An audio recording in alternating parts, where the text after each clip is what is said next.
The Arizona Coyotes, Phoenix Coyotes, whatever you want to call them, they are no longer. The Coyotes are moving to Utah after 28 years in the desert. During that span, they advanced past the first series in the playoffs one time and were in constant talks of relocation, ownership changes, and arena drama. In almost every way, the Coyotes era was a failure. Not every relocation works, and the Coyotes are a clear example of that. Now it's over. But why did it fail? The Winnipeg Jets have had issues selling out Canada Life Center. But before that, the original Winnipeg Jets had trouble selling out Winnipeg Arena. Steven Gluckstern and Richard Burke bought the team in 1995, and they planned on moving it to Minnesota to fill the void that the Minnesota North Stars left when they moved to Dallas. They couldn't secure a lease at the Target Center and decided to instead move the franchise to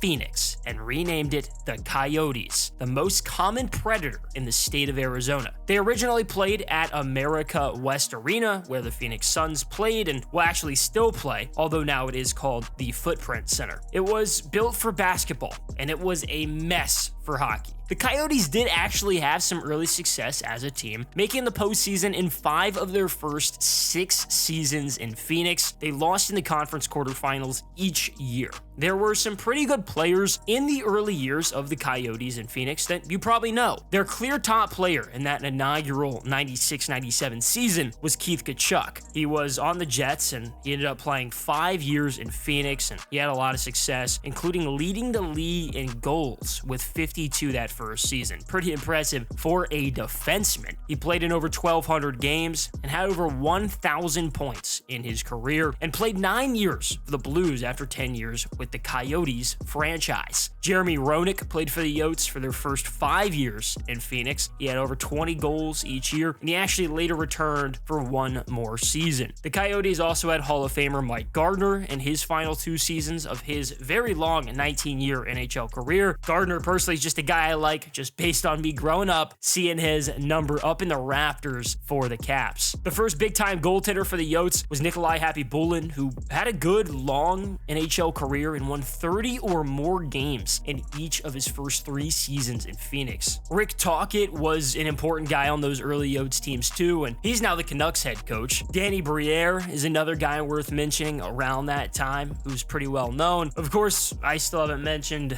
the Coyote. The number one player I think of and always will when I think about the Coyotes, Shane Doan. Spent his entire 21-year career with the Yotes franchise, originally starting with the Jets. He had 7 goals as a rookie, 4 goals in his first season in Phoenix, and he went on to be pretty good. 13 seasons with 20 or more goals, over 1,500 career games. He was the Yotes captain from 03 to 2017 and is the franchise's leader for games played, points, and goals. His son, Josh Doan, ended up going in the second round of the Yotes in 2021 after he played at Arizona State, and he played in 11 games in his first year with the Coyotes, even if it wasn't for long. Seeing him play for the Yotes this season will always be very, very cool. It wasn't a great first 6 seasons in Phoenix without winning a single series in the playoffs. In 2001, the team was sold to Steve Ellman with Wayne Gretzky as a part owner. He later named himself the head coach in 2005 after the previous season was canceled due to the lockout. Brett Hull actually ended up playing 5 games for the Coyotes before retiring just because he wasn't playing at the level that he had expected of himself. Of course, his dad, Bobby Hull, is in the Hall of Fame and played for the Winnipeg Jets for 8 seasons. There were some pretty well-known names that ended up playing for the Yotes under Wayne Gretzky. Olli Jokinen played 1 year, Mike Rickey played 2, Scotty Upshaw played 3, Radim Vrbata and 8-year Coyote Keith Yandel both came and played for the Coyotes around that time, as did Curtis Joseph for 2 seasons before Ilya Bryzgalov became the clear number 1 goaltender. Wayne Gretzky decided to resign from the head coach position, and Dave Tippett took over, the longest tenured head coach for the Coyotes when they were in the state of Arizona. He led the Coyotes to the playoffs in each of his first 3 seasons as the head coach. They lost in the conference quarterfinals to the Red Wings the first 2 years before having a major breakthrough. Phoenix beat the Blackhawks in the conference quarterfinals and beat the Preds in the conference semifinals. Ultimately, 2020, the Coyotes did lose to the Kings in the conference finals in 5 games. That remains the only time the Coyotes technically got past the first round of the postseason. Tippett missed the playoffs the next 5 years before parting ways. There were some notable players that spent time on the team under Tippett, like Ray Whitney towards the end of his career. Also, some notable recent guys that did play under him. Mike Smith was the starter for the Yotes under Tippett, and of course, future captain Oliver Ekman-Larsson. You had young Max Domi on that roster there at the end too. Martin Hansel, also somebody that survived the Tippett era and was on the Gretzky era teams as well. In 2017, the Coyotes hired former player Rick Tocchet to be the head coach, and he went on to have a 5-year stretch where he did technically make the playoffs. In 2020, they won in the qualifying round because of that weird COVID season, only to just lose to the Avalanche in 5 games in the first round of the playoffs. Clayton Keller was the top scorer for the first couple seasons under Tocchet. Alex Goligoski and Nicholas Halmerson played on defense. Antti Ranta played on goal, and so did Darcy Kemper and Aiden Hill, both future Stanley Cup winning tenders. Of course, there was the stint of Phil Kessel in the desert too. In the 2021 offseason, Andre Tourigny was hired to be the head coach. A year later, the Coyotes' future was up in the air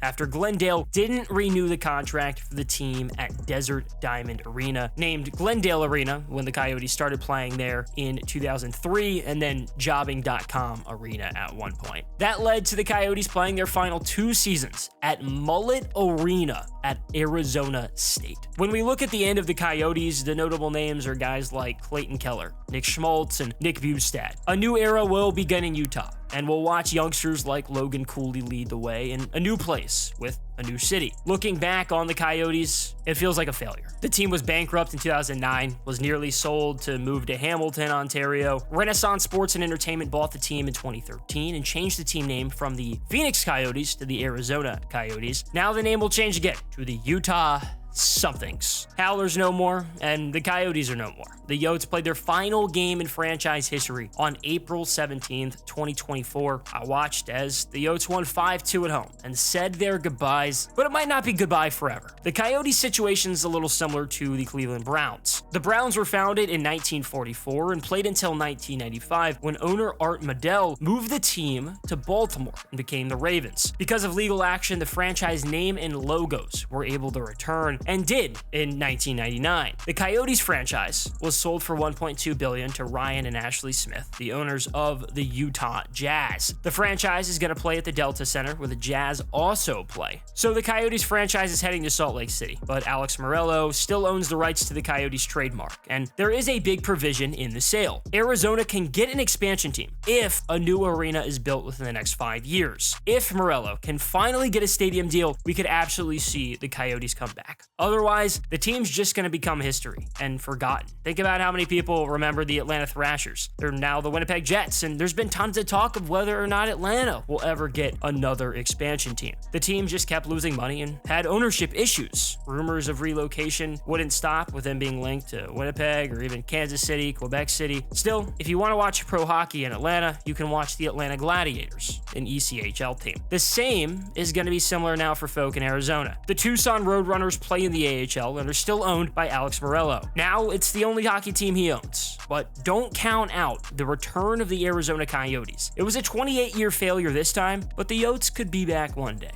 Only time will tell.